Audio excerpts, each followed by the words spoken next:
So this morning I'm sitting here with Layla Kaisi from Layla Kaisi Collection, and we're in her absolutely stunning studio in Auckland City. So Layla, thank you for taking the time to sit with me on Spinach TV this morning. Thank you so much for having me. It's an absolute pleasure. Thank you. So before we start, can you tell us what is Layla Kaisi Collection? Yeah, so the way that I like to describe Layla Kaisi Collection is we are storytellers speaking through the medium of bespoke fine jewellery. So we create designs that you have never imagined, but are somehow exactly what you've wanted.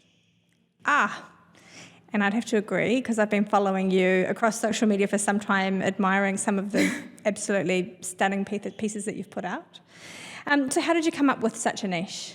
Yeah, so it was actually just completely sideways. So when I first started, I just saw that a lot of fine jewellery pieces were like the same stock standard everywhere. So it was like, the one stone in the middle, two stones on the side. It was very like copy paste different stores, but they all somehow had the same feel. And I was like, no, I kind of just want to create something a little bit different. I want to create things that I want to see. And my dad was in the jewellery industry himself, and he's like, just do it. Just go and like create what you're talking about. And then I started out with really, really fine designs back in 2017. And they had like really tiny diamonds and really thin bands, but they kind of just looked very specific and very different. And I built up the pieces over time from there. Yeah. And how did you go about getting your first sale? So that was really interesting. It was like, for a long time when you're starting, you're kind of just building a brand, you're building a message, you're building a feel, and it's almost like you're talking to a wall. Nobody cares about you when you're first starting, but you just basically have to really niche down on exactly what you're about and exactly what speaks to you and what sets you apart. And you basically keep sharing that until people resonate with what you're into, and then they eventually come through and they want to design a piece or they want to purchase from your store. Yeah, I think that's going to resonate with, like, I'm sitting here going, yeah. Yeah, because it does. You worded it beautifully. That a long time it feels like you're speaking to a brick wall. Yeah. And then you see those ones that are an overnight sensation, but it was an overnight sensation that took a lot of sweat, blood, and tears behind it before that moment. 100%. And it's kind of like when you first start. When I was getting into the fine jewellery industry, it was very much like the same sort of messaging. Different companies that you'd go into, it would be the whole, walking to a jewellery store is really intimidating. It's the sales staff. You're made to feel like you don't really know what it is that you're even after. They force you into a specific direction. And that was something I really wanted to challenge from the beginning. So it was like, what is it that I personally don't like about the experience, and working to build something completely different. So when I first started, it wasn't about, looking at what other companies were doing. It was kind of just getting inspiration from anything and everything that wasn't fine jewellery. So my actual first inspiration was this brand called Glossier, which is a skincare brand in America. And what was interesting about that is that I realized that this brand is, something that I can't purchase. They're not available in New Zealand, not even Australia at the time. But for some reason, I was completely and utterly obsessed with them. And I really wanted everything that they released. And I resonated with every post, every message that they had. And I was like, what is it about them that's making me feel like I'm a cult follower without me having even access to them? How do they brand themselves? How do they, talk to their audience and all of that? So it's kind of looking at different aspects like that and working backwards. And that's actually quite a big inspiration for Layla Kaisi Collection from the start. I was like, I didn't want it to feel stale. I didn't want the messaging to be like, come to us and we'll build your dream design. And, his wish list, her wish list. It was just very gendered. It was very stale. It was very black and white. And I was like, there's a million other ways that you could create something And fine jewellery felt like something that needed that revamp. So that's kind of where I came in and created that niche. Beautiful. Yeah. And offline, we were talking about marketing, because many of the people in your space, they're well incumbent, they're huge, they've got marketing budgets, they've got a well-known brand, and you're coming in with your new way of seeing things, your new way of doing things. So what sorts of, how did you break through that? Yeah. That noise Yeah. to join your followers? Yeah. So from the start, I really wanted to be really very candid with everybody that joined us on our journey. My biggest start was on Instagram. That's kind of where I dwelled. And I really wanted to take people behind the curtain. So I was really bored of the whole, everything seemed so polished. Everything was so mechanical and so calculated with fine jewellery and purchasing. I was like, no, I want people to know how something's designed. I want them to know where their stones are from. I want them to know that there's a million other possibilities that you could design that's outside of what you see on somebody's, in somebody's showcase, in stores and things like that. So that was kind of the approach that I took. I took it very organic. And I took everyone backstage very intimately with me from the very start. And I started with absolutely nothing. And I started with no experience in the fine jewellery industry. And the people that joined us from there kind of saw us step by step as I grew and as my team grew and the brand grew. And that is what created the most authentic connection with the community and what built the community in the first place. And I guess on that, what I realized from the very start is that you can get beautiful fine jewellery anywhere. Why would somebody purchase from me as opposed to somebody else? And it is the idea of building that wider message, that brand that people connect with. Mm-hmm. And in that way, I could have a jewellery store next door, but people would still come to me as opposed to someone else because we've connected with them in a way that's authentic and is real and a lot more of that background that I think people are starting to crave more and more these days. Yeah. With in the 90s and 2000s, you'd pay for an ad in Yellow Pages, and someone's looking for, in my industry, loans. You jump in the yellow alphabetical loans. Yeah. Okay, there's a loan provider. I'm going to call them. Yeah. And so that's quite an old school. Now you can pay for an advertising budget, get in front of people, Yeah. and people they need more than that now. Yeah. They don't want you bursting into their unwelcome. Yeah. You need to have, like you've described, a relationship or a connection to that brand that resonates with you more than the purchase or the final sale. Yeah. They've got to have the shared values or Yeah. or humour or whatever it is, but you've got to resonate with them on more than a transactional level. 100%. And that's the thing. It's everything did feel so transactional when I was starting that I was like, no, every person is trusting you with this. If it's an engagement ring or something, it's the biggest moment of their life. Why should it be something that lasts 5 minutes and you're like, cool, this is kind of what you're describing, pack it up in a box and here you go. So, and kind of the other thing that allowed us to really nicheify, if that's a word, is that, we really wanted to push boundaries on what's possible. So a lot of our pieces, it's kind of you take the rule book of fine jewellery and you throw it out the window because I'm suddenly setting designs that are in completely different placements and have really different, diamonds and precious stones that people didn't even know could exist. And I'm it does, and this is what we can do with it, but also the sky's the limit because it's obviously bespoke. So each person dictates the direction that we go, but it's that whole pursuit of design that pushes Layla Kaisi collection beyond, I think, is the standard. Yeah. On offline, we were also talking about the source of your stones and the connection that you have with the journey of the stones. So can you talk to us, because I know that, ethical Yes. jewellery is a big part of Yeah. Layla Kaisi design. Yes. So can you talk to us, what does that mean? Yeah. So with me, it's really important with getting to the very basis of the supply chain. So I really like to work directly with the cutters, the miners of diamonds and precious stones themselves, as close to 0.0 as we can get.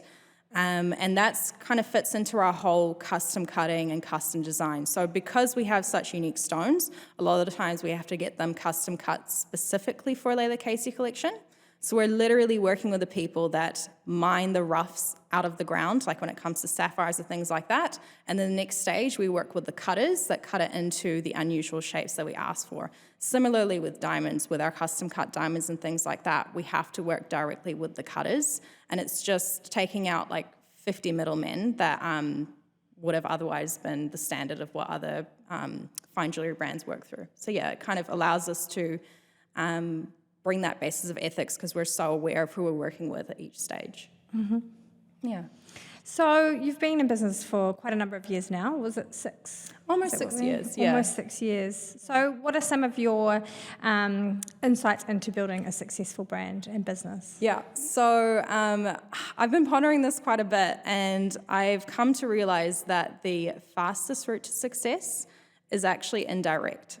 So by that I mean when you're working and you make success be, the main goal of what you're doing, it becomes kind of quite clouded what that even means or how you get there in the first place. But when you go indirect and you focus more on like providing the best for each individual person, or like just actually enjoying the designs that you create, or focusing more on like the art of creation, shall I say, success just starts to build as like a byproduct. When you make like a monetary value your goal, it becomes quite hard to make that tangible what that means. But when you're kind of like focusing on every little thing being the best that it could be and the way that you produce, yeah, success just comes. So that's I'd say focus on everything. Everything else. Focus on everything else except for success, I think is the best way to put it. Yeah. Beautiful. And purpose, I guess. Yeah, exactly. Something greater than... Exactly. Make your purpose of the brand your biggest thing, and then naturally it'll just go well. Yeah. Cool. So how are you getting the best out of those around you? It might be your community, those who work within your company, your stakeholders. Yes. Yeah. So in terms of the amazing people that work within the company, it's a constant work in progress. I think people, that are in the management positions, they know how difficult it is to manage people. But it's been quite incredible for me because it's kind of like you can tell when somebody's right for the company. It's the people who get it, and the people that won't will never. So I can't put it into words, but I can just have a feel when I'm chatting to somebody, that wants to work with us, that they'll be the right fit. And then the other aspect is because I'm so precise about what the brand's about, and I'm so precise about what our mission is, you kind of have a lot of conversations around that, and they become quite excited about that. They come to internalize that, and they really understand what it is that we're trying to do.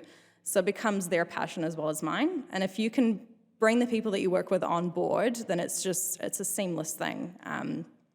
And yeah, just making sure you have those constant conversations is, I'd say, the secret.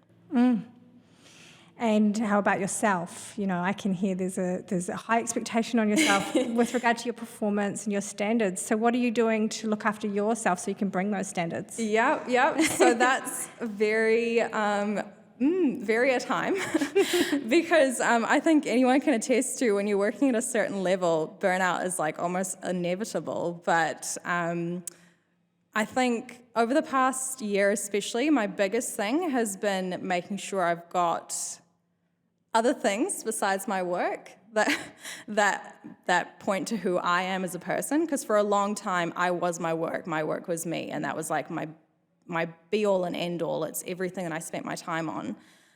But recently, I'm really trying to kind of find time and hobbies that have absolutely nothing to do with fine jewellery or anything like that, just to completely break away. And my biggest thing right now is trying to find hobbies that I can't monetize. So, because being a business person, anything that I get my hands on, I'm like, right, how can I sell this? How can I make this into a brand?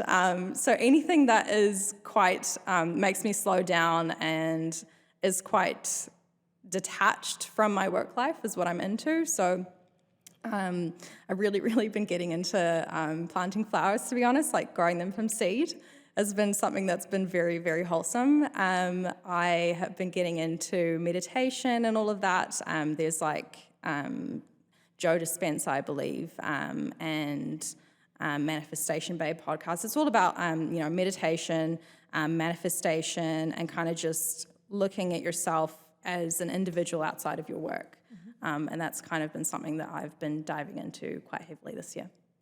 Yeah, which provides that balance. Yeah, and also it provides the fertile environment for longevity. If you're throwing yourself into anything, it's not sustainable over a long period. But if you pace yourself and you refresh yourself, you can, that's a reusable energy that you can keep. Exactly. And when you look after yourself and you're doing your best in your own personal life, then your business life just naturally follows. It's kind of like, I think I heard once they said that the outside of your business is what the inside of your brain looks like. So you need to make sure that that's doing well so that the outside reflects accordingly. Yeah. Whatever we think. Well, that's been my motivator anyways. Yeah. So what is the secret sauce for you for Layla Kaisi Collection? Looking at nothing but ourselves, to be honest. I have zero interest in how things have been done, and I have 100% interest in how we've done things. So kind of just like consistently breaking the rules without even realizing we're breaking the rules is kind of what Layla Kaisi Collection is about. From the way that we set designs to the way our studio is laid out, I wanted it to feel like, something that you can walk into almost like a lounge, and something like a conversation that you can have during a consultation that feels like you're talking to a friend. The layouts of the designs being something that is completely abstract but still entirely wearable. I'd say consistently breaking the rules is our secret sauce. And so what does a typical day look like for you? Yeah, so Layla Kaisi Collection is private by appointment only. So a client will book in to either come see us in person in studio, or it'll be like virtual over Zoom or Google Meets or something like that. But we'll meet with them, we'll have a really good chat about what's important to them, the kind of designs that they like, and kind of a little bit more abstract questions like what's their favorite item of clothing, or how they like to decorate their home, their favorite plant, things like that. But basically everything I need to really get to know them as a person. And oftentimes consultations, to be honest, end up almost like mini therapy sessions. The kind of things that people share it's quite beautiful, and it's really, really intimate. It's things like divorces, births, marriages, all sorts that represent them and what they want to create. And I think that's kind of the beauty of having it by appointment only, because I can give people time to really chat and open up to create the designs that are very personal to them, that I think that will just not be possible when you're both standing there in a sort of retail environment and you're kind of just like, well, I kind of like this, but I don't really know how to describe it, and you feel a little bit rushed. Through there, I'll perform like a whole design brief for them and put that together. And then I'll start the designing and stone sourcing, and it's actually over a few months. So I'll create concepts, develop it based on their feedback. I'll source stones specifically for them. It's almost like a treasure hunt, because everyone wants something different, and through coming to know the brand, they now ask for something very different. So, it's completely different precious stone, diamond and sapphire and things like that. So it can be like hexagonal cuts, shield cuts, lozenge cuts. These are all things people didn't even know could exist, that now they have the vocabulary to describe that through our work. I'll source these pieces, put it all together for them in a final rendering along with quote, and then we'll go through the crafting stage from there. But most of my day, to be honest, is spent on that, designing and communicating with each client. It's pretty fun. It's a pretty good time. It sounds amazing as actually the recipient of the end product, Yes. to build something that's so much more than a piece of jewellery.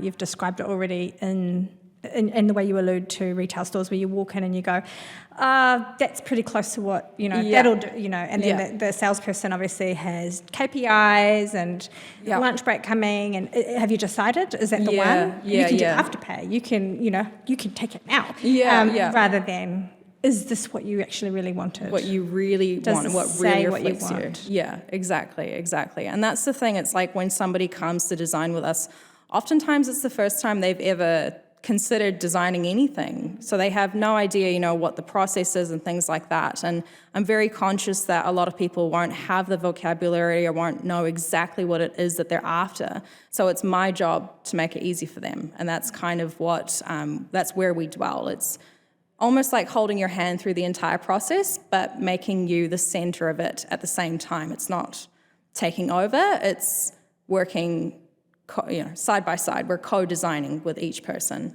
Making sure that it 100% reflects them at the end. And oftentimes people are like, oh my God, this is, exactly what I wanted. How did you know? And I'm like, well, because you're part of it the whole time. And that's the beauty of it. And they don't have to come along already knowing what they want. Yeah, that's the biggest thing. Because a lot of time people don't. They come in and they're like, I kind of like a diamond center stone, and I'm thinking I want something on the sides, but I don't really know. Oh, and I like yellow gold. And then that's like what I work off of. It's my job to pull all the information and to kind of show them what's possible.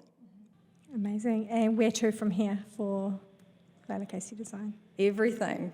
Like everything and everywhere. I am in a state of absolute abundance currently, so I will not cross myself off from any opportunities or anything like that. I also have some really massive goals. The only thing that I will not do, which the brand is totally not about, is go into like a completely retail sort of style. So I'm not interested in like having chain stores. I'm not interested in being everywhere, like physically everywhere, copy and paste. But the sky is the limit, and I will be ready for it when it comes. I'm not going to hold myself off. That's super exciting. Yeah. Thank you so much for sharing your story with me this morning. Thank you so much for having me. I'm going to leave some links for Layla Kaisi and Layla Kaisi Collection so that you can learn more about, how to connect or how to spend or whatever it is you need to do. But I'm really inspired by young Kiwi people going out and absolutely giving it everything. So I'll be following your journey with interest. Thank you so much. Thank you.